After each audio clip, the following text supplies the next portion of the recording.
반도체인가라는 주제에 대해서는 어떤 얘기를 해주실지 궁금한데요. 그러니까 반도체는 사실 지금 현대 문명의 어떤 토대를 닦은 것이잖아요. 그런데 제가 이제 그 내용 중에 보면은 그런 역사적인 맥락도 좀 적어놨고, 그 다음에 이제 기술적인 부분도 좀 적어놨습니다. 근데 사실 이제 반도체의 재료가 과연 무엇이냐? 실리콘이지 않습니까? 예. 그 실리콘이 무엇이냐? 사실 모래죠, 뭐 일종의. 네. 그러니까 모래와 같은 이런 원재료가 어떻게 우리 오늘날의 디지털 문명의 핵심으로 이렇게 만들어졌는지 너무 신기하지 않습니까? 그렇네요. 네. 저는 생각할수록 신기하거든요.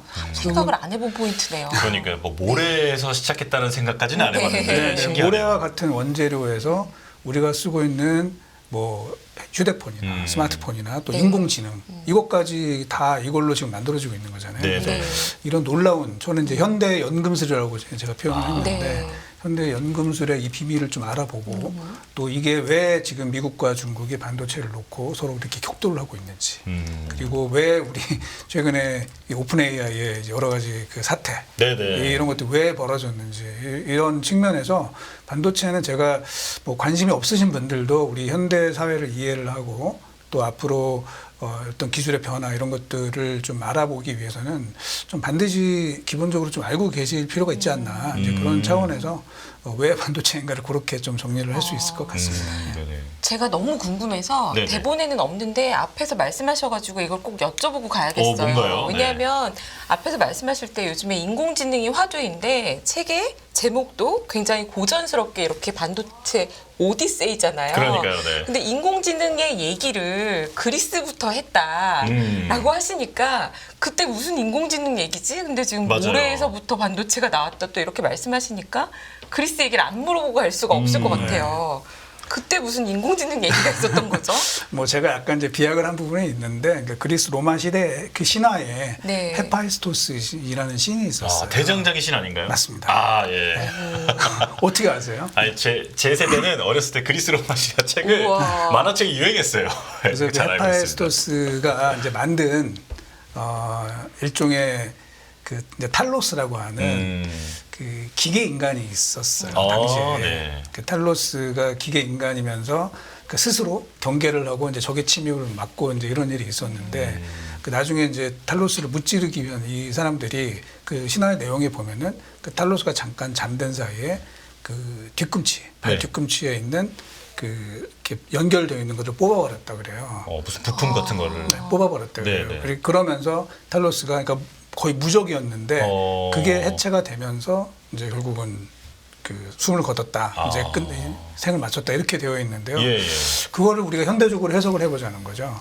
그럼 그 뽑았다고 하는 그 핵심 그게 과연 무엇이겠느냐. 네. 그게 결국에는 지금으로 따지면 컴퓨터 네트워크라는 거죠.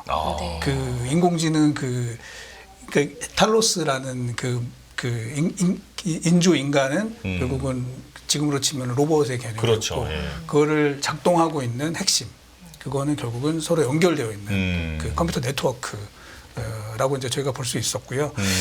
그래서 저는 이제 그 얘기를 이제 들으면서 정말 그 2000년 전, 3000년 전에 그 사람들이 네. 어떻게 이런 생각을 할 수 있었을까. 그래서 그게 한번 놀랐고. 왜냐면 당시에 그리스의 그 시대를 관통했던 그런 천재들이 있었잖아요. 네. 천재들의 시대였었잖아요. 그래서 그렇죠. 그런 사람들이 뭐 이런 스토리까지 이렇게 만들어냈다 이렇게 좀 볼 수 있었고, 그 다음에 또 하나 이제 나오는 게 그 미케니컬 투르크라는 게 있었어요. 그래서 1770년. 그러니까 우리로 치면은 이제 정조 시대겠죠. 네. 그래서 중세에서 이제 뭐 근대로 이렇게 넘어가고 있는 그런 단계였는데 그때 지금 그 당시에 이제 신성 로마 제국이죠. 신성 로마 제국에 그 공무원이 있었습니다. 네. 그 굉장히 그 지적으로 뛰어난 이제 공무원 캠펠레인이라고 하는 이제 공무원이 있었는데 이제 이 사람이 그 마술 쇼를 보고 그 마술사들이 그런 쇼를 보고 쇼를 하나 그 기획을 했었습니다. 기획을 했었는데 그게 뭐냐면 그 미케니컬 투르크 즉 기계 터키인이라는 그 예. 인형을 만들었어요. 네. 인형을 만들었는데 그거를 가지고 공연을 했죠. 공연을 했는데 뭐냐면은 이렇게 나무로 만든 그 그리스 당시 오스만 투르크의 복장을 한 그 인형이 앉아 있고 그 앞에는 그 체스판이 있습니다. 네. 체스판이 있고 그리고 이제 밑에 이렇게 장치에는 이렇게 아무것도 없다라고 이렇게 보여준 거죠. 그리고선 이제 쇼를 할 때 그 관중석에서 이제 사람을 불러내가지고 체스를 잘 두는 사람 나오세요. 해가지고 체스를 2개 한 거예요.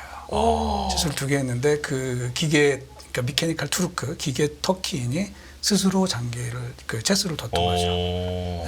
인공지능이네요, 말 그대로. 네. 그러니까 이제 사실은 아니겠죠. 네네네. 사실은 아니죠. 이게 뭐냐면 사실은 이제 지금의 마술처럼 그안 보이는 이렇게 장치에 사람이 거의 숨어 있으면서 트릭이 있다든지. 네. 트릭을 이용해서 도르래를 이용해서 이제 그 기계를 움직여서 체스를 2개 한 거죠. 되게 잘 누른 사람이 있었고. 근데 지금 맨날 이기진 않았지만 어쨌든 상당히 높은 승률로 체스를 둬서 체스를 두는 사람들을 깜짝 놀라게 했던 거죠. 그래서 사람들은 그때 경악을 했던 거죠. 물론 지금 생각에는 당연히 속임수일 텐데 네네네. 당시의 사람들은 정말 제가 스스로 생각하는 기계인가 이렇게 생각을 했다는 거죠. 그리고 결국은 그거랑 비슷한 일들이 현대에 그대로 나타났죠. 이세돌과 알파고를. 그렇죠. 네. 알파고가 이건 속임수가 아니라 진짜로 이루어지게 된 거죠. 그래서 그런 이제 우리가 인류가 꿈꿔왔던 그 인공지능이 네네. 사실은 굉장히 오래된 거였죠. 그러니까 예를 들면 지금도 우리가 인공지능 이야기를 할 때 많이들 생각하는 게 나 대신 일을 대신 해주면 얼마나 좋을까. 네. 뭐 이런 것들을 꿈꾸잖아요. 그렇죠. 그런데 이게 지금 점차 현실에 상당히 많이 다가왔다. 그래서 사실은 우리 이번에 샘의 올트만 이 사건도 결국은 그 내부에 이제 그런 문제점들이 있었던 거잖아요. 그 뭐 아시겠지만 그것까지 좀 설명을 드릴까요? 좀 설명을 예, 해주시면 예. 좋을 것 같아요. 개요를 한번 좀 설명해 주시면 좋을 것 사실은 이 인공지능 업계에 관련해 가지고는 이번에 우리 오픈AI가 크게 화제가 됐었지만 저희는 잘 모르는 이런 그들만의 그 철학적인 문제가 상당히 갈등을 많이 빚었나 봐요. 네. 그래서 사실은 몇 년 전에 구글에서도 거의 똑같은 일이 있었습니다. 네. 그 구글에서도 그러니까 뭐 블랙 인 AI라 그래서 사실은 이제 이디오피아계의 여성 학자인데 이 사람이 그 뭐 AI 업계에서의 이제 여성의 뭐 정확 그 권리가 훼손되지 않게끔 이런 얘기를 하면서 또 하나는 AI를 개발하는 데 있어서의 그런 윤리적인 문제점들 뭐 이런 것들을 계속 지적하는 논문을 냈었어요. 네. 또 구글에서는 좀 싫어했겠죠, 당연히. 그거를. 그렇겠죠. 자기는 개발을 예. 해야 되는데 그거에 그쵸. 대해서 이제 태클을 거는 거니까.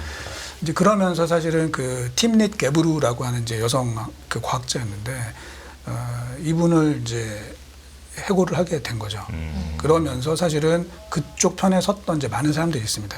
심지어는 그 팀릿 게브루의 사수 역할을 하고 있는 세미 벤지오라는 또 유명한 인공지능 학자가 있는데 이 사람은 이제 동시에 사표를 내고 네. 그러면서 구글에서 상당히 많은 사람들이 이탈을 하는 일들이 벌어졌었어요. 사실은. 그런 게 있었고 이번에도 이제 똑같은 거죠. 네. 이번에도 우리 일리아 수츠케버하고 샘 올트만의 이제 그런 사건이 있었는데 사실은 이 두 사람이 원래는 다 그러니까 지금 현재 그 인공지능 업계를 보면은 크게 보면은 캐나다의 토론토 대학과 네. 미국의 스탠포드 이게 이제 양대 산맥이에요. 그래요. 그래서 캐나다의 토론토 대학의 그 AI를 총괄하고 계신 이제 교수님이 그 유명한 이제 제프리 힌튼이라는 이제 교수님이고 그리고 이제 이분 밑에서 다 많은 그 학자들이 나오게 된 거예요. 그리고 이제 그 중에 정말 수제자가 일리아 수츠케버였던 거죠. 그리고 이 제프리 힌튼도 최근에 그런 얘기를 많이 했습니다. 인공지능의 그 위험성 이거에 대해서 이게 경고를 많이 했고 그것 때문에 제프리 힌튼도 사실 구글에 소속해 있다가 최근에 사표를 냈어요. 예. 자기가 구글에서 돈 받으면서 인공지능을 개발하는 구글의 그 위험성을 계속 얘기할 수 없기 때문에 나와서 이제 얘기를 했었고 수츠케버도 사실 이제 그런 계열인 거죠. 그러니까 결국은 인공지능을 개발할 때 있어서는 정말 통제를 잘하면서 해야 된다. 이제 그들의 표현에 따르면은 그 얼라인먼트라 그래요. 네, 인공지능을 개발하고 로직을 개발할 때 얼라인먼트에 일정 부분 이상 꼭 투자를 하고 그쪽 관련 그러니까 우리 증권업계로 따지면 약간 컴플라이언스 같은 개념인 거죠. 그거를 계속 강화를 해 나가면서 안전한 AI를 추구해야 된다 이렇게 된 건데 원래는 올트만도 이제 그런 쪽이었죠. 근데 이제 돈 맛을 한 거죠. 마이크로소프트에서 이제 돈을 받고 그죠? 근데 사실 기업체들은 빨리 개발하고 싶어 한단 그렇죠. 말이죠. 네네. 왜냐면 내가 안 하면 그 다른 경쟁자가 할 텐데. 어차피 할 테니까. 네, 구글을 막 지금 치고 나오고 있고 그럼 여기도 해야 되고 이제 이러다 보니까 이제 거기서 좀 갈등이 있었던 것 같아요. 그리고 그 일리아 수츠케버가 최근에 이제 그런 얘기를 했습니다. 이제 그쪽에서는 그 최고 이 개발자들이나 이런 사람들은 우리가 알고 있는 챗GPT-4보다 더 진일보된 인공지능 엔진을 쓰면서 이제 테스트를 할 거 아니에요. 네. 근데 이제 되게 섬뜩한 얘기를 했단 말이죠. 뭐라 그랬냐면 일리아 수츠케버가 지금 자기 모델을 우리가 검증을 하고 있는데 초기 상태에 자아가 보이는 것 같다. 오, 네. 오 소름 돋는데요. 소름 돋네요. 네. 그래서 이제 그게 흔히 말하는 이제 AGI라 그러죠. 네. Artificial General Intelligence. 그래서 정말 그렇게 되면은 인공지능이 사람을 제거할 수도 있는 그런 시대가 올 수도 있다. 네. 이제 사실은 어떻게 보면 좀 이상주의적인 그런 발언일 수도 있어요. 교수님이 방금 말씀하신 그 AGI라는 게 그러면 더 발달한 형태의 인공지능인 건가요? 그러니까 지금의 인공지능 개발은 뭐 예를 들면 알파고처럼 뭐 바둑을 잘 두는 거라든지 또는 뭐 챗GPT처럼 이제 뭐 말을 뭐 어떤 사람처럼 일을 하는, 한다든지 네, 그 뭐 정도인데. 달리처럼 달리도 어쨌든 챗GPT 계열이긴 하지만 뭐 그림을 뭐 잘 만들어낸다든지 뭐 이런 건데 그 AGI는 이제 그런 거 없이 그냥 다 사람처럼, 한다는 거. 다 한다는 거죠. 제너럴하게. 네. 네. 모든 것을 다 생각을 한다는 거죠. 그렇군요. 예, 예. 그래서 이제 그런 이슈 때문에 이제 좀 갈등이 있었던 것 같아요. 네. 갈등이 있었는데 이제 결국에는 올트만이 그 해고가 되고 나자 그 우리 오픈AI 이제 다른 직원들이 당연히 이제 흔히 말하는 이제 본전 생각이 나는 거죠. 만약에 야, 이렇게 돼서 이 뭐 마이크로소프트로부터 우리가 제대로 지원 못 받고 이제 이렇게 되면 나중에 오픈AI 우리 상장할 거 생각을 해서 스톡 옵션도 받고 뭐 이랬는데 이게 그렇죠. 나중에 어떻게 되는 거야? 뭐 이러면서 이제 갈등들이 막 더 심화가 된 거죠. 네. 그러면서 되게 빠르게 또 의견이 모아지고 뭐 이렇게 되면 다시 복귀를 한 이런 닷새 만에 사태가. 돌아왔습니다. 네. 사실은 이거랑 이제 비슷한 일이 예전에 1996년도에 그 우리 마이크론 테크놀로지에서 똑같은 일이 있었어요. 그 CEO가 그 결국 이사회랑 이제 다른 임원들의 결정에 의해서 물러났다가 9일 만에 당시에는 이제 네. 9일 만에 이제 재복귀하는 일이 있어가지고 뭐 우리는 굉장히 좀 당혹스러운 그런 일이긴 하지만 미국 기업 역사를 이렇게 되돌아보면은 좀 그런 일들이 좀 있었던 것 같아요.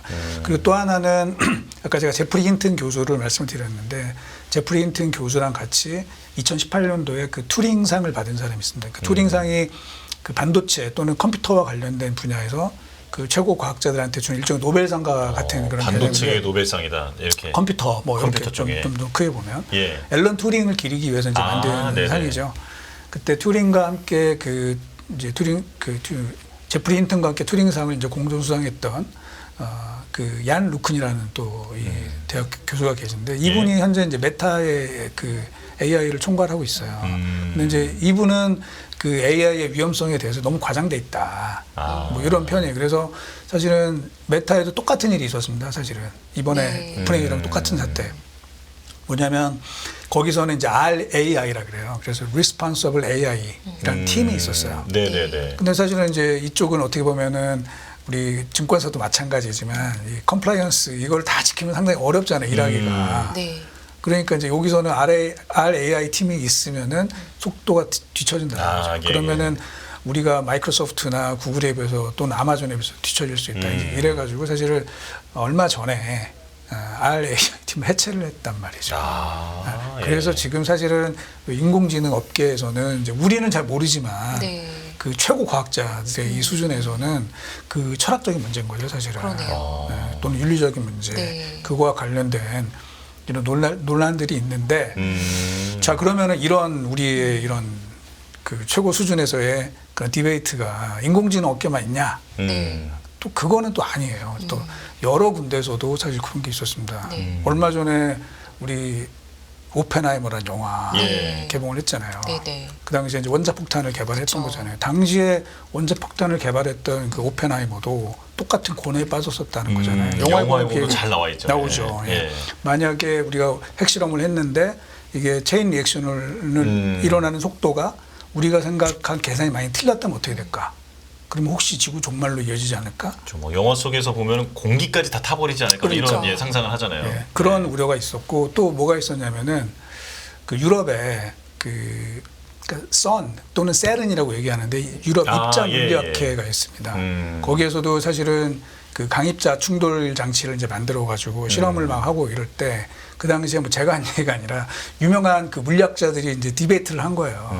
뭐냐면 이게 사실은 그 입자 가속해서 충돌을 해가지고 여러 가지 새로운 입자들을 많이 만들어냈거든요. 네. 뭐 힉스 입자라든지 이런 것들이 거기서 이제 발견이 됐는데 이게 만약에 충돌을 해서 제어가 우리가 생각했던 거랑 좀 다르게 계산이 틀려서 얘네들이 소멸하는 시기가 좀 달라진다 그러면 무슨 일이 벌어질까? 네. 뭐 시공간이 깨지는 이런 게 막 발생을 해서 예, 또 예. 인류가 멸망할 수 있어. 뭐 이런 얘기들이 네. 당시에도 있었거든요. 네. 근데 지금 인공지능도 비슷한 거죠. 아. 결국은 그 최첨단의 이런 기술을 올라가게 되면 이게 과연 우리한테 우리의 미래에 과연 도움이 될 건지 네. 어쩔 건지 뭐 이런 논란들이 곳곳에서 사실은 역사적으로 많이 있었다.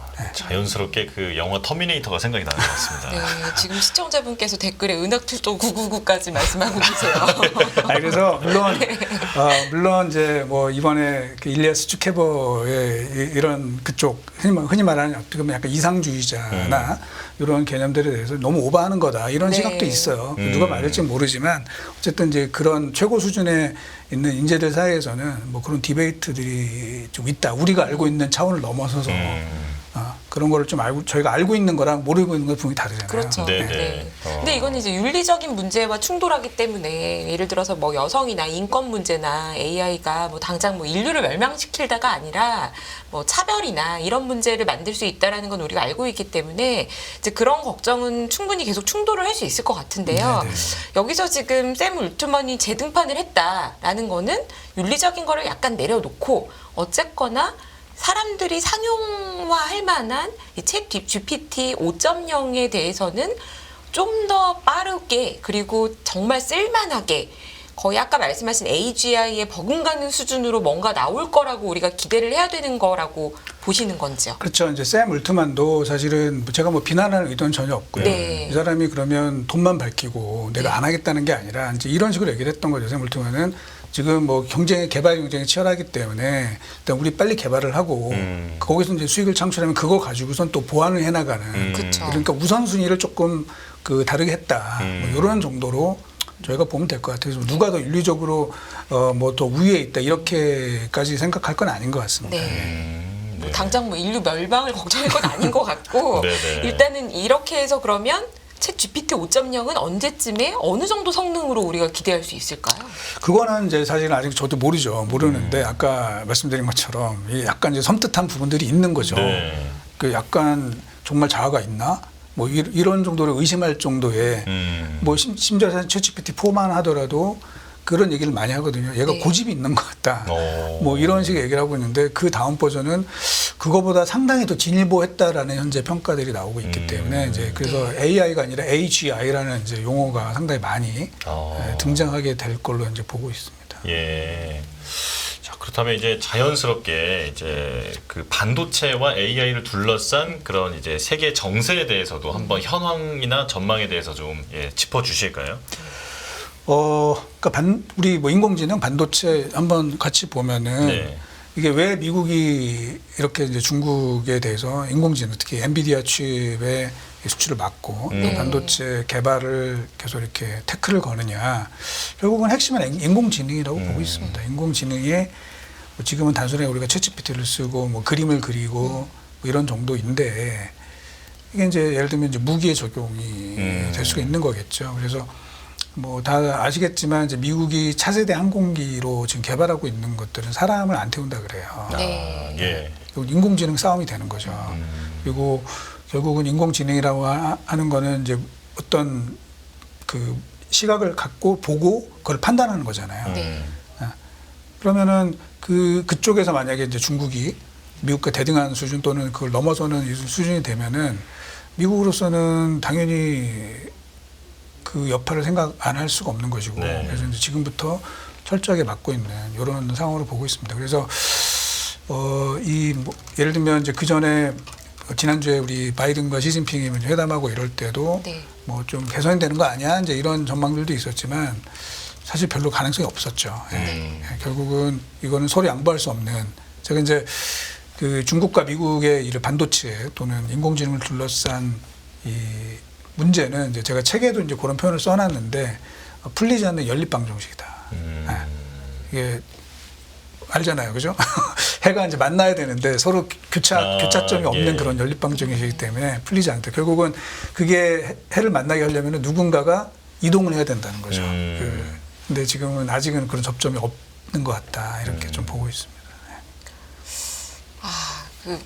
지금 딱 말씀하시니까 저도 공대생이어가지고 이렇게 3차원에 선을 네네네네. 그었는데 이게 영원히 안 만나는 선이 어, 있고 네네네. 결론이 다 정답이 다 해가 없음으로 그걸 증명하는 걸로 그럼 끝나는 해가 없음이 그 정답인 거예요, 거기서는? 네, 그런 상태인 것 네. 같다. 네. 그럼 이제 한쪽이 평행 이동을 하든지 네, 뭐 움직여줘야 되는데 누가 건드려주든지 아니면 다른 변수가 등장을 해주든지 뭐 해야 되는데 참 쉽지 않은 상황인 것 같아요. 그런데 반도체의 중요성은 앞으로 점점 더 중요해지는 거라고 보시는 거죠. 그럼요. 예. 네. 저희가 이제 특히 이제 인공지능과 연결돼서 좀 많이 봐야 되는데요. 혹시 뭐 엔비디아 좀 최근에 이제 실적 발표를 했기 때문에 네. 그리고 최근에 아니라 그저께인가 실적 발표했고 좀 이제 설명을 드리면 이게 이제 굉장히 큰 의미가 있어요. 그러니까 엔비디아 실적이 잘 나왔다 이거 뭐 다들 아시잖아요. 네. 근데 이제 이게 저는 이제 뭘 보냐면 매출액을 보는 거예요. 매출액이 181억 달러가 나왔어요. 이번 분기에 엔비디아 매출액이. 물론 엔비디아의 매출액 181억 달러가 전부 다 반도체는 아니에요. 왜냐하면 그 멜라녹스라고 하는 엔비디아가 인수한 그 네트워킹 업체가 있거든요. 네. 그것도 상당한 매출 부분을 차지하고 있고 또 엔비디아가 반도체만 파는 게 아니라 서버를 직접 만들어서 팔거든요. 그래서 정확한 반도체 매출만은 아니지만 이 181억 달러가 어떤 의미냐. 일단 삼성전자의 이번 분기에 반도체 사업부 전체 매출액 네. 125억 달러입니다. 인텔이 141억 달러. 네. 그리고 심지어는 TSMC 네. 173억 달러예요. 훨씬 크네요, 엔비디아가. 엔비디아가 넘어선 거죠. 네네. 충격적인 거죠. 사실은 그러네요. 불과 2년 전만 하더라도 네. 거의 뭐 비교를 할 수 없는 수준이었죠. 그쵸. 네. 그런데 인공지능 이거를 계기로 인해서 뭐 당연히 뭐 시가총액은 이미 1등이지만 네. 매출액에서도 지금 다른 업체에서 특히 뭐 삼성이나 인텔을 상당히 멀리 하고 있다. 이거는 굉장히 우리가 시사하는 바가 좀 크다. 네. 사실은 팬데믹 이전에 반도체 업체들의 매출 랭킹 1, 2위는 이제 인텔과 삼성이 서로 이제 번갈아 가면서 했던 이런 시기가 있는데 근데 지금은 엔비디아랑 TSMC 얘가 1, 2등을 하고 있는 네. 이런 상황이 됐기 때문에 좀 새로운 세상이 열린 거죠. 그러니까 새로운 세상이 열렸고 새로운 반도체 주인공이 등장할 수도 있는 거죠. 여기서 이제 우리 삼성전자 얘기를 안 할 수가 없는데 예. 여기서 정말 한 번 더 삐끗하거나 뭐 이렇게 되면은 경제에서 밀릴 수도 있습니다. 그래서 지금 삼성전자 물론 뭐 잘 하시리라고 저는 좀 믿고 있는데 정신 뭐 바짝 차리셔가지고 그 우리가 알고 있는 초일류 삼성전자 이 모습을 다시 좀 갖추는 게 너무너무 지금 중요한 시기인가 아닌가 이렇게 생각을 합니다. 그러니까 반도체 분야에서 이제 새로운 주인공이 나타날 수 있다 이렇게 말씀해 주셨는데 그런데 이제 엔비디아 주가에 대해서도 질문을 드릴게요. 자, 말씀해 주신 대로 이제 3분기 어닝 서프라이즈 정말 깜짝 놀랄 만한 실적을 보여줬는데 주가는 반대로 갔단 말이죠. 네. 이건 왜 그렇다고 보십니까? 일단 이제 한 두 가지 크게 볼 수 있는데요. 첫째는 실적 발표 전에 주가가 좀 많이 올랐어요. 그러니까 결국은 이번 실적도 되게 서프라이즈가 날 거야 라고 이제 이미 시장에서는 기대를 하고 있었던 거죠. 그리고 실제가 났습니다. 그리고 나서 이제 그 다음 분기 그 가이던스도 굉장히 좋게 나왔죠. 예. 현재 그 컨센서스를 찍히는 이제 다음 분기에 원래 컨센서스는 178억 달러였는데 지금 엔비디아가 준 숫자는 200억 달러를 줬죠. 예. 그런데 이제 이게 어떤 의미냐면은 그러니까 결국은 현재 컨센보다 약 12% 정도 높은 수치인데 이게 이제 지난 분기 실적 발표 때 줬던 가이던스는 당시에 컨센서스에 비해서 한 26% 높았어요. 네. 그러니까 이제 잘하긴 했지만 그 정도는 아니네 이제 이렇게 좀 해석이 되는 게 있고 네. 또 저희가 그 블룸버그 컨센서스를 좀 따로 집계를 해봤습니다. 그 날짜별로 집계를 해봤더니 사실 이제 가장 최근에 발표된 숫자들은 지금 4분기 매출액이 얼마까지 올라갔냐면 210억 달러까지 올라갔어요. 근데 200억 달러를 준 거죠. 그러니까 이제 최근에 그 높아진 기대감 이거에 비해서는 좀 낮다라고 해석이 된 거고 그럼 왜 낮았냐 이제 그거가 이제 결국은 중국의 수출 제한 이게 좀 영향을 준 거 아니냐. 그러니까 이미 지금 올해 들어서도 한 248% 정도 주가가 많이 올랐기 때문에 네. 일단 좀 차익 실현을 하고 추수감사절 지나서 한번 보자 이제 이렇게 진행할 가능성이 좀 있지 않나 좀 보고 있습니다. 엔비디아는 지금 최근 계속 매출액 성장률이 엄청나게 올라왔는데 그러면 내년 내후년도에 매출액 성장률은 유지가 되나요? 아니면 좀 꺾이나요? 지금 이 상태로 계속될 수는 없죠. 이제 네. 올해 매출의 성장률이 아마 뭐 제가 추정치는 얼마냐면 작년도 대비해서 120% 네. 정도 성장됩니다. 전 세계 반도체 매출액은 올해 글로벌리 한 10% 정도 감소인데 네. 엔비디아는 120%. 물론 이제 엄청나요. 아까 말씀드린 것처럼 걔네가 전부 다 그 반도체 매출은 아니긴 하지만 네. 120% 성장할 것 같고요. 지금 뭐 내년도는 제가 볼 때는 올해보다는 한 50% 정도 성장할 것 같습니다. 그래서 매출액 기준으로 한 890억 달러까지 네. 이르게 되면요. 인텔도 전성기 때 찍지 못한 매출액이에요. 890억 달러는. 네. 그러니까 사실은 되게 놀라운 거죠. 엄청나네요. 네. 그 다음에는 잘 모르겠어요. 네. 그 다음에는. 왜냐면은 지금 최근에 이제 엔비디아 이런 고성장세에 대해서 약간 이제 그 더블 부킹 또는 오버 부킹 뭐 이런 것들이 있는 거 아닐까라고 이제 의심하는 그런 분석들이 미국에서 네. 좀 나오고 있거든요. 네. 그래서 뭐 우리 H100이나 뭐 네. H200 뭐 이런 칩들의 가격이 너무 높다. 근데 어느 정도 이제 재고 축적이 좀 됐다 하게 되면은 조금 내려갈 수도 있는 거 아니야. 그리고 또 하나는 다른 업체들도 결국은 이 엔비디아의 GPU 역할을 할 수 있는 그런 칩들을 만들지 않을까라고 이제 기대를 하니까 그 이유는 모르겠습니다만 제가 볼 때 뭐 내년도까지는 엔비디아가 주도하는 이런 상황이 계속 될 것 같고요. 아직은 제가 볼 때는 이제 다른 업체들이 엔비디아를 과연 대신할 수 있냐 쉽지는 않을 것 같아요. 왜냐면은 엔비디아 이번에 매출액이 181억 달러인데 네. 그 중에서 이제 엔비디아가 구분하고 있는 데이터 센터 이 매출이 있습니다. 그게 145억 달러예요. 전체 매출액이 한 80% 정도가 네. 되는 거죠. 그리고 AMD도 자기네 매출액에서 그 데이터 센터 매출을 따로 잡는 게 있어요. 물론 이제 회사마다 좀 다르겠죠. 네. 완전히 똑같진 않겠죠. 근데 어쨌든 데이터 센터 매출액이 얼마이냐면요. 얼마일까요? 엔비디아가 145억 달러. 그 다음에 이제 넘버 2로 치는 게 AMD인데 엔비디아 얼마냐? 16억 달러예요. 야, 격차가 엄청나네요. 엄청난 거죠. 그리고 이제 인텔도 발표를 합니다. 인텔도 데이터 센터 매출을 발표하는데 인텔은 38억 달러. 그러니까 인텔은 왜냐면 이제 기존 X86 CPU 이게 이제 비중이 많기 때문에 사실은 다른 업체들도 계속 트라이는 하겠지만 뭐 당장 그렇게 될 것 같지는 않다는 거죠. 그래서 뭐 내년도까지는 엔비디아가 계속 좀 주도하는 이런 그림이 그려지지 않을까 이렇게 좀 생각을 하고 있습니다. 대단하네요. 네. 정말 이제 반도체 대장님이시다. 네, 이렇게 AI 대장님이시다. 이렇게 뭐 불러도 될 것 같은데 조금 전에 사실 그 삼성전자에 대한 얘기를 안 할 수 없다 이렇게 말씀하셨잖아요. 이제 그렇다면 이제 우리나라 반도체 기업들의 앞으로의 과제, 뭐 당장 시급한 과제랄까요? 어떤 게 있다고 보십니까? 저희가 이제 제가 여러 번 우리 말씀을 드렸는데 저는 이제 인텔과 AMD 요거를 좀 비교를 많이 말씀을 드렸는데요. 사실은 뭐 인텔이 훨씬 큰 회사고 원래는 그런데 비교가 안 됐죠, 사실은. 그런데 이제 인텔은 흔히 말하는 이제 IDM 모델을 계속 고수를 하고 있는 상황인 거잖아요. AMD는 자기네 원해서 그랬던 건 아니지만 어쩌 한쪽 상황이 몰리면서 결국은 AMD가 기존에 가지고 있던 제조 부문을 파운드리로 떼어냈죠. 이제 그게 글로벌 파운드리가 됐고 지금은 팹리스 형태로 이렇게 사업을 분리를 한 거잖아요. 예. 그러면 그 분리한 그 회사가 시가총액 합계가 인텔보다 훨씬 높다라는 거죠. 결국은 거기에 좀 답이 있지 않을까. 아까 제가 인텔과 삼성전자 과거의 반도체 매출 1, 2등이 지금은 내려가고 팹리스인 엔비디아 그리고 파운드리인 TSMC가 1, 2등을 지금 현재 차지하고 있다. 결국은 국내에도 반도체 비즈니스 모델을 좀 고민을 많이 해야 되지 않을까. 그러니까 뭐 삼성의 어떻게 보면 좀 한정된 부분일 수도 있는데 우리 삼성이 물론 이제 좋은 회사고 저는 뭐 저력이 상당히 있고 저도 기대를 많이 하고는 있는데 아직은 우리 투자자들의 그 눈높이에 맞춰주는 실적을 못 내고 있어요. 그러면 결국은 왜 그럴까? 삼성의 파운드리, 삼성의 시스템 반도체, 삼성의 메모리 이게 다 같이 있는 게 과연 좋은 것일까?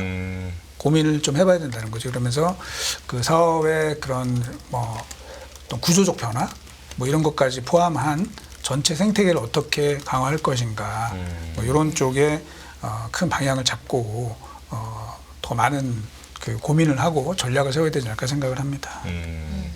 그럼 소장님께서는 지금 말씀해주신 내용을 이제 들어보면 그 시스템, 메모리, 파운드리 다 지금 갖추고 있는 게 과연 최선일까 이렇게 예, 질문을 던지시는 거라면 그렇다면 이제 분리를 해서 그런 비즈니스 모델을 만들어야 한다 이런 생각을 하고 계시죠. 저는 그렇게 생각을 하고 있어요. 물론 반대하시는 분들도 있고, 뭐 네. 저는 이제 외부인이기 때문에 네, 뭐 이렇게 네. 얘기를 하지만 사실은 우리 뭐 지배구조 이슈도 있고 네. 되게 복잡한 문제죠. 복잡한 문제이기 때문에 뭐 정확한 뭐 해결책이 뭔지는 모르겠습니다만 그 순수하게 이제 제가 이 반도체 산업이 어떻게 하면 더 잘 나갈 것인가 생각을 해본다면 지금은 합쳐져 있는 것보다는 좀 떼어내서 각 분야를 그 서로 경쟁하는 부분도 있을 것이고요. 이제 그렇게 돼서 만들어 나가는 구조가 오히려 더 바람직하지 않을까라는 생각을 저는 개인적으로 하고 있습니다. AMD의 사례처럼. 네. AMD도 그렇고 네. 또 우리가 이제 되게 그런 예로 제가 많이 말씀을 드리는 게 미디어텍이에요.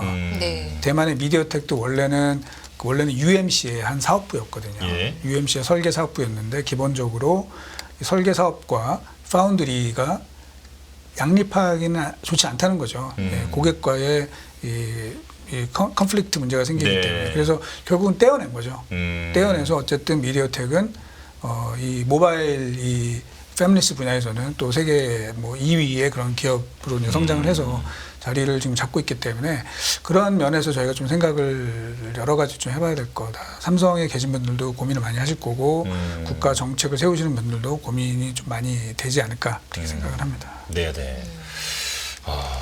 자 그리고 지금 이제 베트남 얘기를 여쭤보려고 하는데 그러니까 최근이니까 10월 29일에 개최된 베트남 반도체 서밋에서 베트남이 10년 안에 반도체 팹을 실현할 것이라는 전망이 나왔다고 합니다. 베트남에서의 반도체 팹 실현 가능하다고 보십니까? 솔직히 제가 베트남은 잘 모릅니다. 네. 베트남 이제 저도 이제 그 기사는 봤어요. 예, 예. 기사는 봤는데 그 이상은 저도 잘 몰라요. 근데 우리 이렇게 생각을 해볼 수 있는 거죠. 왜냐하면 지금 반도체 팹이 사실 중국에 굉장히 많이 있거든요. 특히 이제 미국. 사실은 이제 중국의 반도체 산업을 이렇게 키워준 주범이 어딜까요? 주범 미국이죠. 네. 미국 기술 이전 다 해주고 자기네 거기다 공장 짓고 뭐 이래서 이제 뭐 자기네 편으로 만들려고 했는데 잘 안 되니까 이제 지금은 그 반대로 가고 있는 건데 그래서 사실은 이제 베트남은 제가 볼 때는 기회가 되게 많죠. 중국을 대신해서 어떻게 보면은 세계 공장 역할을 일부 우리가 가져오겠다.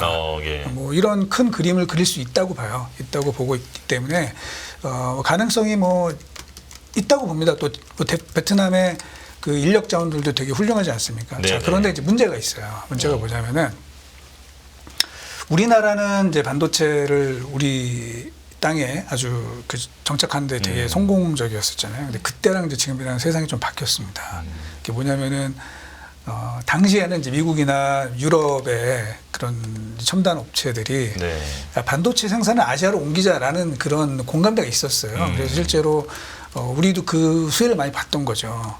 그리고 이제 당시에 물론 이제 다른 그 말레이시아나 뭐 싱가포르 이런 데는 주로 패키징 공장들을 많이 지었는데 이제 우리는 뭐 어찌 됐던 우리 삼성이 당시에 도쿄선언을 통해서 우리가 이 첨단 LSI 사업에 진출하겠다 이제 이래가지고 이제 이게 맞아 떨어진 상황인 거죠. 근데 이제 지금은 세계 정세가 어떻습니까? 야, 반도체가 너무너무 중요한 상황이 된 거죠. 그러니까 뭐 미국도 그렇고 심지어 유럽도 그렇고 어떻습니까? 우리 자국 내에 반도체를 지어야 되겠어. 이런 식으로 가는 거잖아요. 그러면서 주요 인력들도 지금 다 자기네 쪽으로 빨아들이려고 노력을 하고 있거든요. 그래서 실제로 우리나라도 이제 문제인 것이 우리나라의 반도체 엔지니어들 얼마나 훌륭합니까? 그렇죠. 네. 미국이나 유럽 이 국가의 또는 그 기업들의 스카우트 표적이에요. 근데 당연히 뭐 이런 분들은 뭐 예를 들면 그 베트남이 뭐 자체도 할 수 있겠지만 인력들을 유치를 해야 되거든요. 어디 갈까요? 주로 만약에 그 스카우트 제의를 받는다 이러면은 아무래도 뭐 미국이나 유럽으로 가능성이 높겠죠. 예. 그 사실은 베트남이 저는 그 포텐셜은 충분하다고 보지만 시기적으로 사실은 상당히 난관이 많다. 그래서 뭐 언젠가는 되겠지만 10년 글쎄요 뭐 만만치는 않을 것 같다. 만만치는 않을 것 같다라는 게 이제 제 생각입니다. 그래서 우리는 뭐 우리도 그렇고 미국도 그렇고 유럽도 그렇고 심지어 일본도 그렇고 또 자국 내 이제 반도체 생산 능력을 막 교육해서 노력을 하고 있는데 우리도 거기서 밀려나면 안 되는 겁니다, 지금. 네, 그래서 그런 다각도의 그런 또 대만도 마찬가지고요. 대만은 자기네가 계속해서 파운드리 주도권을 쥐고 안 놓겠다 이제 이런 거고 우리나라는 사실은 어떤 개념이냐면 우리 메모리는 우리 거인데 우리도 파운드리에서 좀 콩고물을 좀 먹어야 되겠어 이제 이런 식으로 가는 거고 또 미국은 아니야 우리는 반도체 지금 우리가 할 거야 그래서 다 각자 생각이 다 틀려. 일본은 또 우리가 옛날에 한때 미국을 이긴 적이 있는데 네. 우리도 한번 해봐야지 뭐 이런 상황인 거잖아요. 그러니까 이게 서로 만만치 않은 어느 나라든 만만치 않은 상황으로 반도체가 계속 재편이 되기 때문에 새로 진입하는 나라 그만큼 더 어렵다. 그렇게 좀 봐야 될 것 같아요. 예전보다 더 녹록지 않은 상황이다. 그렇죠. 네, 후발 주자가. 그렇죠. 반도체 공장을 짓는데 그 첨단 반도체 공장 뭐 그 비용도 너무너무 많이 들고 그렇기 때문에 쉽지 않은 어느 나라도 쉽지 않은 뭐 우리나라도 쉽지 않고 미국도 네. 그렇고 뭐 이런 경쟁이 될 것 같습니다. 그 지금 말씀해주신 센터장님 말씀을 듣고 있으니까요. 그러니까 사실 지금 삼성전자나 하이닉스 주가보다 올해 더 좋았던 거는 소부장 기업들이지 않습니까? 네. 근데 이제 그거를 어떤 분은 이 맥락에서 설명해 하시는 분이 계시더라고요.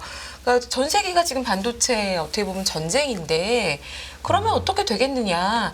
다 투자를 하려고 할 거니까 결국에는 소부장의 기업 가치는 올라갈 수밖에 없다라고 주장하시는 분의 주장은 어떻게 생각하시나요? 많이 올랐죠. 그래서 사실은 네. 그 반도체 업체들의 주가 상승률을 보면은 물론 이제 엔비디아는 완전 히 저세상 주가로 가 있는 거고 그 다음으로 보면은 지금 말씀하신 것처럼 네. 뭐 ASML, 어플라이드 머티리얼스, 램리서치 이런 회사 주가 많이 올랐어요. 네. 그리고 이제 국내에서도 당연히 우리나라도 우리 그 반도체 한국 반도체 약점을 다 잘 알고 있잖아요. 예. 소부장이 약하다. 그러면 이제 거기에 특화된 그런 기업들을 좀 육성을 많이 해야겠다. 이렇고 중국도 마찬가지입니다. 네. 중국도 반도체 장비 저희가 그 유명한 회사들은 없지만 중국 반도체 장비 업체들 시가총액 엄청 크거든요. 네. 이제 그런 식으로 그쪽에 점점 더 많은 엣지를 주려고 노력을 하는 거죠. 특히 그런데 이제 또 주가 빠진 것도 있죠. 왜냐하면 또 메모리 업황이 좀 안 좋아지고 또 투자도 일부 줄고 하니까 안 좋은 부분도 있는데 장기적으로는 결국은 그 엣지가 있는 기술들 뭐 요즘에 얘기 많이 하고 있는 HBM 관련 주라든지 네. 또는 이 공정, 이 전공정 쪽에서도 첨단 공정 뭐 이런 쪽에 특화된 기업들 뭐 그런 업체를 중심으로는 계속해서 제가 볼 때는 조금 프리미엄이 계속 쌓여갈 수 있다 그렇게 보고 있습니다. HBM 기술은 그러면 한동안 대세라고 볼 수 있는 핵심 기술이라고 봐야 될까요? 아니면 그것 또한 새로운 기술이 언제 나올지 모르는 대체 가능한 기술이라고 보실 수도 있을까요? 이제 HBM도 버전이 계속 바뀌겠죠. 바뀌고 있죠. 네, 바뀌겠죠. 그래서 그것도 제가 보니까 이제 산업계랑 학계의 그런 전망이 좀 틀려요, 사실은. 네. 아까 인공지능과 관련해서도 학계와 산업 기업들 간에 약간 의견 차이가 좀 있는 것처럼 예. 네. HBM의 발전 방향에 대해서도 제가 이제 저명하신 대학 교수님들 많이 만나뵀는데 그분들의 생각과 삼성과 SK가 생각하고 있는 그림에는 상당한 간극이 있습니다. 그래서 누가 맞을지는 몰라요. 네. 하지만 중요한 거는 뭐냐면 인공지능이 그 기술이 발전하기 위해서는 결국은 뭐 잘 아시는 것처럼 메모리와 프로세서 간의 이 바틀렉을 해결하는 게 아주 키포인트이기 때문에 관련해서 이런 광대역 이 메모리 기술은 계속 발전이 될 거고요. 거기서 이제 우리가 주도권을 계속 쥐고 있습니다. 그 삼성과 하이닉스가 점유율 합치면은 제가 볼 땐 과연 95% 되는 것 같아요. 네. 그러니까 마이크론이 지금 아직은 거기서는 좀 존재가 물론 이제 마이크론도 계획상으로는 자기네도 이제 세게 하겠다라고 얘기는 하고 있지만 아직은 하이닉스가 압도적인 경쟁을 갖고 있고 삼성이 또 뒤를 받치고 있는 상황이라서 뭐 계속해서 HBM 당분간은 HBM이 될 때 이름이 바뀔 수도 있어요. 사실은 네. 이름이 바뀔 수도 있지만 HBM이라고 하는 그런 개념, 네. 광대역 메모리, 뭐 이 기술은 계속 점점 중요해지지 않을까라고 생각을 합니다. 네.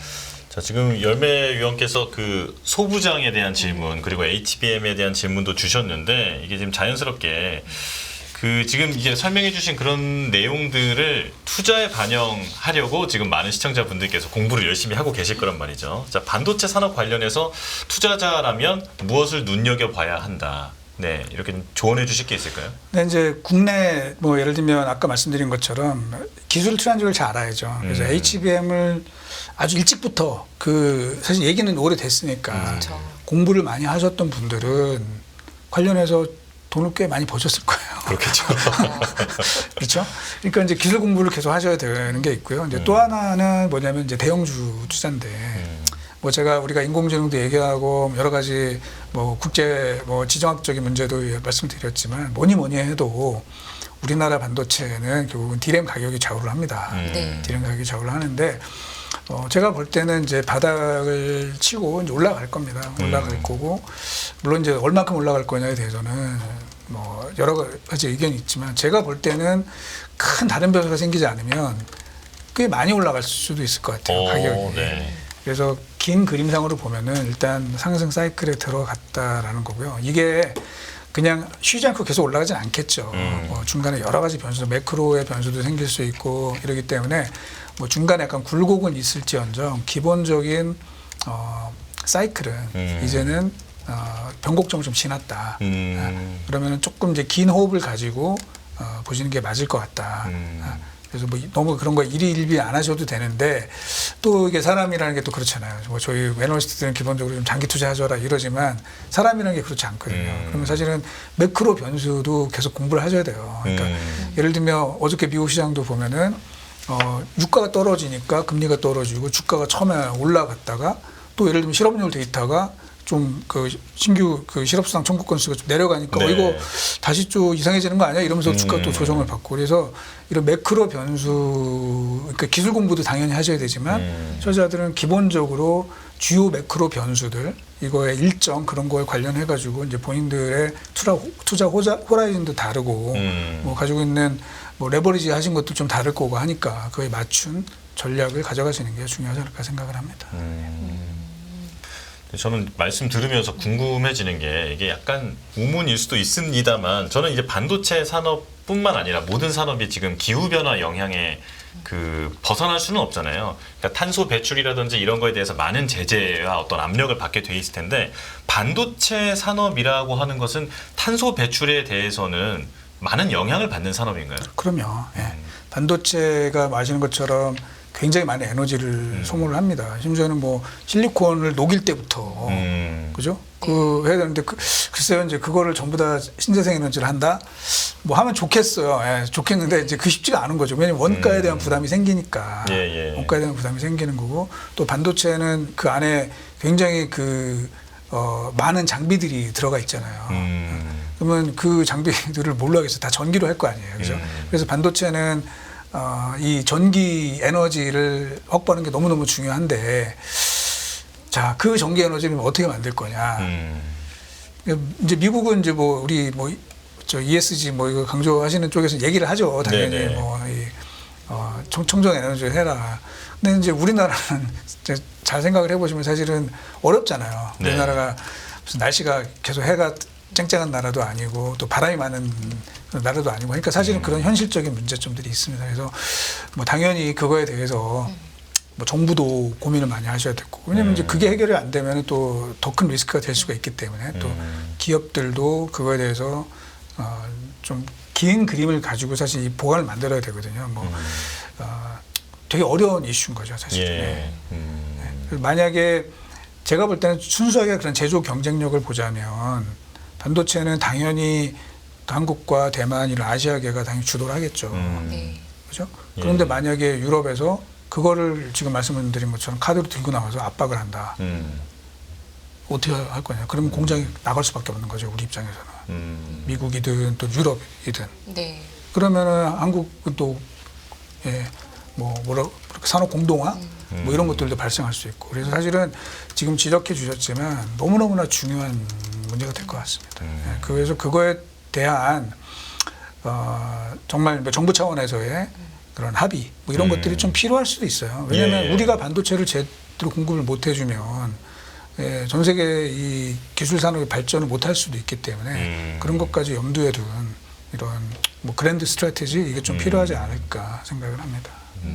네. 네. 제가 또 궁금한 게 하나 더 있는데요. 이 삼성전자 AI 관련된 거에서 약간 조금 시계열상으로는 뒤에 있지만 기사에도 간혹 나오고 제가 또 장롱 면허다 보니까 아, 그러세요? 네, 그 자율주행 관련된 이 AI 전용 칩 요거는 언제쯤 나올 건지 삼성전자도 준비한다는 얘기는 뭐 계속 기사에도 간간히 나오던데요. 네. 근데 이제 뭐 어려운 얘기인데요. 네. 제가 이제 그 AI 칩이나 이런 쪽을 보면은 지금 뭐 많은 전문가분들이 뭐라고 얘기를 하면 사실은 그거에 맞는 반도체 설계나 를 제작을 하려면은 그 관련 산업을 잘 알고 있어야 되는 거잖아요. 네. 그 칩을 설계하는 게 중요한 게 아니라 사실은 그 전체적인 시스템과 서비스를 이해를 하고 있어야 된다는 거죠. 자, 그러면 사실은 어떨까요? 칩에 이제 만들 수 있겠죠. 그리고 이제 할 수 있지만 제가 볼 때는 그 일종의 이제 추론 칩이 되는 거죠. 추론 칩이 이렇게 만들어지려면 그 서비스를 잘 이해를 해야 됩니다. 그러면은 결국은 제가 볼 때는 자율주행 칩도 자동차 업체 중심으로 갈 가능성이 더 높지 않을까. 뭐 테슬라가 한다든지 또 국내 현대차가 한다든지 그쪽에서 원하는 스펙을 가지고 설계를 하는 게 현실적으로는 더 맞지 않을까라고 이제 저는 생각을 합니다. 이제 그렇게 되면은 삼성전자가 그 칩을 만들었다. 과연 누가 쓰느냐 이제 이런 문제가 생기는 거예요. 그래서 저는 그래서 이제 삼성전자의 그런 시스템 반도체 전략이 뭐 다 할 수 있으면 좋겠지만 현실적으로 그게 안 된다 그러면 그 제조, 파운드리에 집중을 해서 많은 고객들을 잡아오면 되는 거거든요. 네. 뭐 지금도 뭐 예를 들면 이제 구글이 TPU를 계속 이제 만들 거거든요. TPU에도 또 HBM이 들어가요. 그러면 삼성은 구글의 TPU를 우리가 파운드리를 해주고 우리가 HBM까지 붙여가지고 TSMC보다 더 좋은 제품을 공급을 해주겠다. 뭐 이렇게 가는 거고 뭐 자율주행 칩도 마찬가지죠. 테슬라가 만들던 뭐 벤츠가 만들던 그걸 우리가 만들어 주겠다. 네. 뭐 이런 식으로 돼서 이제 고객을 많이 모으게 되면은 왜냐면 반도체는 분명하게 그 제조에 되게 중요한 가치가 있어요. 아무나 못 만들기 때문에. 네. 그래서 그런 쪽으로 방향을 잡는 게 필요하지 않을까 생각이 되고 언제 될지는 잘 모르겠습니다. 모르죠. 예, 그거는 사실은 되게 광범위한 문제인 거잖아요. 뭐 역시 철학적인 문제도 있을 수 있고 윤리적인 문제도 있을 수 있고 또 법률적인 문제 뭐 이런 것들이 다 해결해야 되기 때문에 저 같은 이런 이제 평범한 사람이 뭐 그거를 전체를 해서 언제 나올 거다 이렇게는 좀 말씀드리기 어려울 것 같습니다. 저희가 뭐 일부 시간이 많이 남지는 않았지만 그래도 이제 좀 핵심적인 질문이 될 수 있을 것 같아서 요거는 한번 드려보고 싶은데요. 네. 그 AI의 그 발전에 대한 규제에 대해서 그 어떤 의견이 갈리는 것에 대해서 조금 전에 현황을 한번 짚어주셨잖아요. 그런데 이제 그 일각에서는 AI의 발전 자체를 과연 막는 것 자체가 가능한 일이냐라는 얘기를 많이 하더라고요. 그러니까 이제 어느 쪽에서는 규제론자들이 있고 어느 쪽에서는 발전론자들이 있을 텐데 그런 논쟁 자체가 무의미하다. 이미 발전은 시작됐고 뭐 누구도 멈출 수 없다. 이런 얘기를 하는 사람들도 있던데 어떻게 보십니까 이거? 그건 이제 뭐 그것도 아무 얘기나 해도 되는 거죠. 사실 이 얘기도 맞고 저 얘기도 맞을 수 있는데 뭐 예를 들면 일론 머스크도 그 얘기를 했었잖아요. 그 굉장히 경고를 많이 했었잖아요. 네, 그리고 사실은 그 일리아 수축해버도 일론 머스크가 데려온 거거든요. 그 일리아 수축해버가 사실은 알파고도 처음에 설계를 했던 그 핵심 인물이었고 사실 2007년도에 제가 조금 더 말씀을 드리면은 이 인공지능이 발전하게 된 그 스타트가 됐던 게 2007년도에 그 이미지넷 프로젝트라는 게 있었어요. 예. 그래서 당시에 지금은 이제 저기 스탠포드로 옮겼지만 당시에는 프린스턴 대학의 페이 리라고 하는 이제 중국계 미국 교수가 여자분이세요. 네. 이분이 그 이미지넷 왜냐하면 이제 당시에 인공지능을 하려면 일단 사물을 인식을 해야 된다. 그래서 이 이미지를 인식하는 그런 챌린지 대회를 열었거든요. 근데 거기서 이제 하다가 이제 오답률이 당시에 되게 높았어요. 네. 그런데 3년 차가 되는 해에 갑자기 오답률이 뚝 떨어지는 그래서 경쟁자들 압도적으로 이긴 팀이 나와요. 네. 그게 바로 아까 말씀드린 제프리 힌튼 교수 팀인 거예요. 네. 그리고 그 사람들이 뭘 썼냐면 뭘 가지고서 한 모델을 만들고 훈련했냐 그 GPU를 쓴 겁니다. GPU를 처음 쓴 거예요. 그러면서 이 GPU의 파워풀한 능력을 처음 알게 됐고 그때 그 엔진을 설계한 사람이 또 일리아 수축해버였던 것이죠. 그리고 그래서 이런 식으로 발전이 됐는데 아까 말씀드린 것처럼 일론 머스크도 비슷한 얘기를 했었죠. 내가 아무리 경고를 하지만 지금 현재 돌아가는 상황을 보면 점점 계속 그 우리가 해서는 안 되는 방향으로 계속 발전이 되고 있는 것 같다. 네. 뭐 그렇게 얘기를 하고 있는데요. 뭐 누가 맞을지 모르고 어떻게 될지 모르지만 어쨌든 그런 경고를 하는 사람들이 계속 있다는 거는 그래도 우리가 어느 정도 제어하면서 뭐 가게 되지 않을까. 그래서 저는 뭐 조금 긍정적인 부분으로 이제 현재는 보고 있습니다. 네. 자, 이렇게 일부를 마무리할 때가 됐는데 현대연금술의 결정체라고 표현을 해주셨는데 바로 반도체 그리고 여기서 파생된 AI에 대해서까지 아주 자세하게 들어봤습니다. 이제 그 센터장님의 이 책도 나중에 한번 꼭 읽어보셨으면 좋겠어요. 지금 네. 말씀해주신 내용들이 다 담겨 있으니까 아주 흥미진진하게 읽으실 수 있을 것 같습니다. 자, 1부는 여기서 마무리하겠습니다. 이승우 유진투자증권 리서치 센터장님과 함께했습니다. 고맙습니다. 고맙습니다. 더 많은 영상을 보고 싶으신 분들은 화면 오른쪽에 있는 구독 버튼을 눌러주시기 바랍니다. 그리고 영상을 보시면서 좋아요는 필수인 거 아시죠? 항상 인포맥스 라이브를 사랑해 주셔서 감사합니다.